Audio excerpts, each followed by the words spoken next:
Salam sejahtera. Bersua lagi dengan saya, Cikgu Mali. Kali ini saya bawakan tajuk Co-Insurance, iaitu yang berkaitan dengan insurans kesihatan. Ataupun kita nak belajar apakah co-insurance dalam insurans kesihatan. Okey, mula-mula kita nak tahu dulu apakah yang dimaksudkan dengan co-insurance.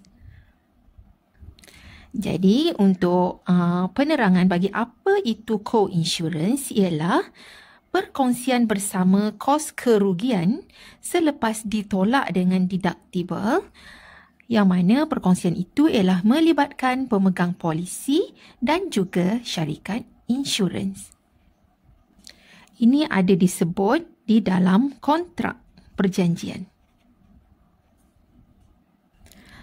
Bagi co-insurance, insurans kesihatan, co-insurance ditetapkan dalam fasal penyertaan peratusan.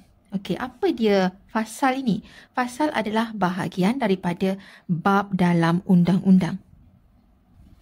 Jadi, fasal ialah kadar yang dipersetujui mengikut peratus selepas mengambil kira peruntukan deductible.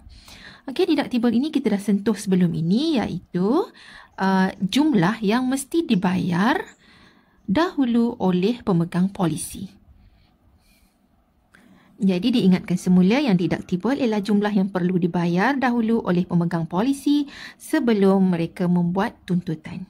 Jadi di sini bermaksud co-insurance ialah perkongsian kos mengikut peratusan tertentu.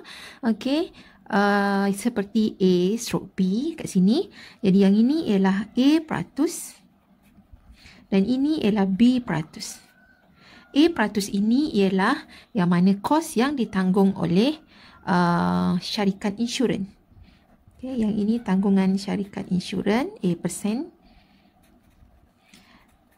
Dan yang B% ini ditanggung oleh pemegang polisi. Okay, yang ini dipersetujui dalam kontrak. Okey, saya nak tunjuk satu contoh.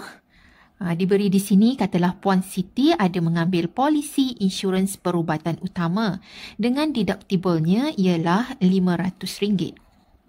Okey. Fasal peratusan co-insurance-nya ialah 80-20. Yang ini tadi yang disebut dalam co-insurance ni. Bagaimana perkongsian di antara syarikat insurans dengan pemegang polisi. Dan di sini ialah kos perubatan Puan Siti pula ialah RM16,800. Soalannya, hitung kos perubatan yang ditanggung oleh syarikat insurans dan Puan Siti. Jadi perkara yang penting dekat sini, yang pertama ialah kita baca dekat sini deductible ini.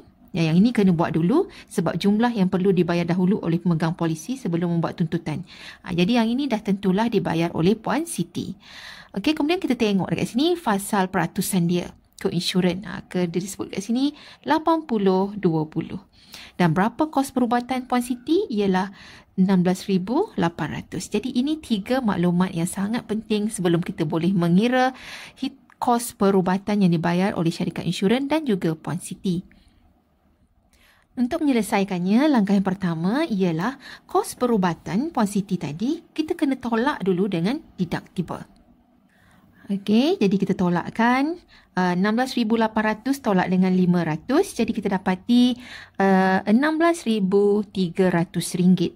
Dan yang inilah selepas tolak deductible ini, yang inilah yang akan dikongsi di antara syarikat insurans dan juga Puan Siti. Okey, syarikat insurans dan juga Puan Siti. Perkongsiannya adalah mengikut fasal peratusan co-insurance iaitu yang dah dipersetujui iaitu 80-20. Okey, 80-20 bermaksud di sini 80-20. 80 ini adalah ditanggung oleh, ikut kat sini ya. Jadi yang ini akan ditanggung oleh syarikat insurans. 80% okey, oleh syarikat insurans dan 20% ditanggung oleh Puan Siti ataupun pemegang polisi lah, pemegang polisi Puan Siti lah. Okey, mula-mula kita kira berapakah bayaran kos yang ditanggung oleh syarikat insurans. Okey, syarikat insurans tadi ialah dia bersetuju untuk membayar 80%. Jadi kita kira di sini 80%. Okey, darab dengan yang selepas tolak deductible ini, yang ini. Iaitu RM ringgit Malaysia 16,300. Okey, jadi yang ini tekan kalkulator sahaja. Okey, kira tekan kalkulator, kita dapati jawapannya bayaran kos yang akan ditanggung oleh syarikat insurans ialah RM13,040. Okey, ini ditanggung oleh syarikat insurans. Okey, seterusnya kita kira berapa pula yang Puan Siti akan menanggung bayaran kos perubatannya. Okey, jadi dari persetujuan tadi 80% syarikat insurans, 20% ialah Puan Siti. Jadi kita kira dekat sini 20% darab dengan kos yang telah ditolak deductible tadi, iaitu RM16,300. Okey, dan selepas kita kira yang ini, jangan lupa untuk kita tambahkan dengan RM500. Okey, RM500 ini ialah yang asal, yang deductible, iaitu jumlah bayaran yang perlu dibayar oleh pemegang polisi sebelum dia membuat tuntutan. Jadi 500 ini adalah termasuk yang terpaksa Puan Siti tanggung. Okey, jadi kita selesaikan ini, kemudian tambah dengan 500. Jadi kita dapati nilainya ialah, ini dapat 3,260, kemudian tambahkan dengan 500.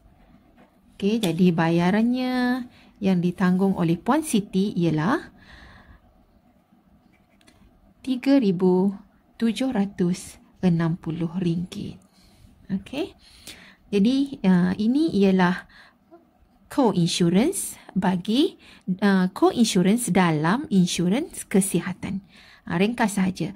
Kita mula-mula kita tolakkan kos perubatan dengan deductible. Okey, tapi deductible ni akhirnya kita campur dengan Puan Siti sebab deductible mesti dibayar oleh Puan Siti. Okey, kemudian dah tolak itu kita dapat jawapan ini. Yang inilah yang akan diagihkan kepada mengikut peratusan antara syarikat insurans dan juga Puan Siti. Okey, kita kira bayaran kos yang ditanggung oleh syarikat insurans dan Puan Siti mengikut peratusannya. Syarikat insurans ini ditetapkanlah, ada diberi dalam soalan. Tak semestinya 80-20. Okey. Jadi di sini yang syarikat insurans tanggung ialah RM13,040 dan Puan Siti tanggung ialah campur dengan deductible ialah RM3,760. Okey. Itu saja.